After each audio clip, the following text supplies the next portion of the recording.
demişəm dəfələrlə təkrar edirəm. Bir nəfərlə bəhsləyəndə, söhbətlərində, məsələn, hər hansı bir dini söhbət deyil, hər hansı bir fikir məsələn, ailə məsələsidir, dostluq danışsam, tərəfin fikrini dinlədim, desən ki, yaxşı.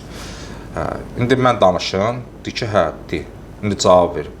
Sən dedin ki, filan şeylər budur, filan şey budur, filan şey budur. Təsdiq alsan ondan. Deyir ki, hə, dedim. Deyir, aha, indi mən danışım. Deyir, hə.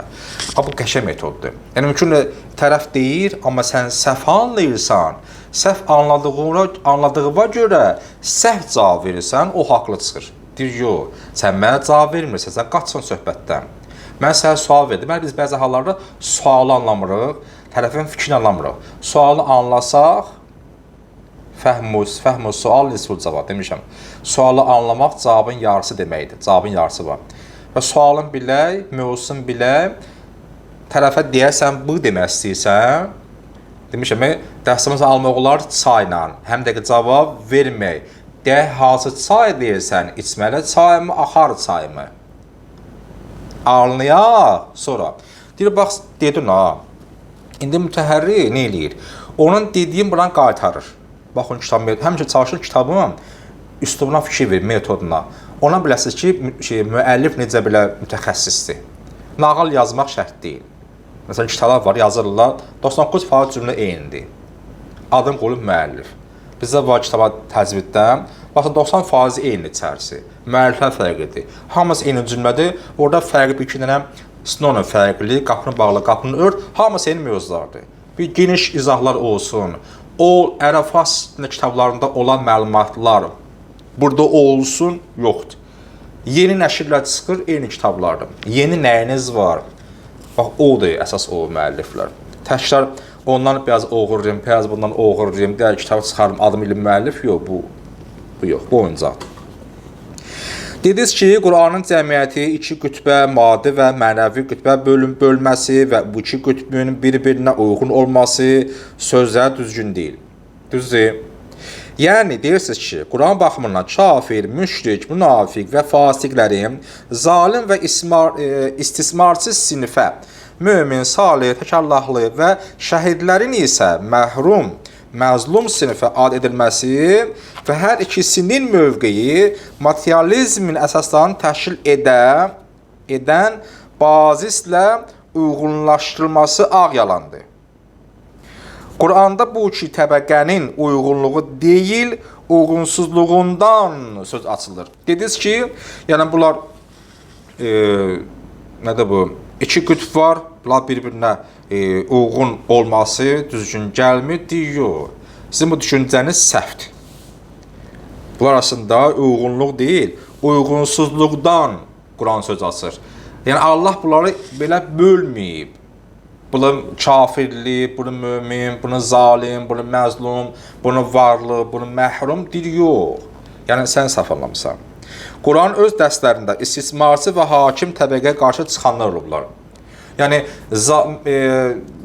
sən görürsən bir nəfər məzlumdur, biri zalimdir, düşünsən ki, yəni din əhli olmayan, düşünsən ki, deməli din budur, Allahın, belə yoxdur da o, məsələn, talih, alın, yası, bəxt, şans, yazısında, məsələn, məzlum olan kimi sən susmalısan, susub ki, məzlum olub, o iş görüb ki, zalim olub, bu hələ məzlumdur, səsini çıxartmır deyə, deməli, bu dində belə bir inanc var ki, məzlum oldun, səsini kəs, səsini çıxartma. Axıda sən səhv düşünürsən, sən onu görmüsən, amma uyğun bir şey danışmırsan. Niyə? Deyir, çünki nə qədər olub ki, İmam Peyğəmbərin dövründə zalimin qarşı çıxan şəxsi olublar. Burada məsələn, misal verir, Ali Fironun möminləri. Nə qədər çıxdılar Fironun qarşı? Nə qədər insan oldu, öldürüldü? Fironun sehirbazları var, 70 nəfər. Çıxdılar, onun adamları da hamısı. Musa'nın qarşısına təslim oldular, susdular, bacara bilmədilər. Fironun qarşısına çıxdılar. Dedilər, biz sənə qəbul eləmir daha. Sən, yox, Musa haqlıymış. Və yaxud da, nə bilim, məsələn, Fironun qarşısına çıxan xanımı Asiya və ilə axır. Peyğəmbərin dövründə nə qədər mübarizlər olub ki, çıxarıb mübariz insanlar olub, çıxıblar, qadınlı və kişili çıxıblar xəlifəyə qarşı.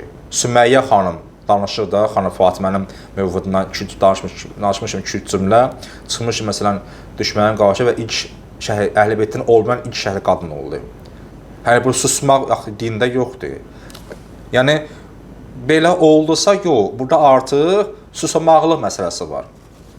O demək deyil ki, uyğunlaşıb susmalıyıq. Yəni tarix boyu çoxlu olub inqilablar, möminlər nə qədər inqilab ediblər, müvəhhidlər nə qədər inqilab ediblər, qalxıblar hakim qüvvəyə qarşı. Quranda ayəmiz var. Zuha 6-8. Məgər o səni yetim ikən tapıb sığınacaq vermədimi? Səni yoxsul ikən tapıb dövlətli etmədimi? Nə deməkdir bu? Yəni hələ bu adam yoxsul idisə, Allah bu peyğəmbəri yoxsul əvvəldən qərar veribsə, çünki atası dünyasını dəyişmişdi, anası Aminə də həmçinin yoxsul qalmalı idi. Quran nə deyir? Deyir, yoxsul tapdıq səni, biz sən varlı elədik. Yəni nə? Yəni nə? Yəni ki, dində o deyil ki, mən beləyəm, hələ mən belə qalacam. Yox, buna fikirdir ki, sən dəyişməlisən.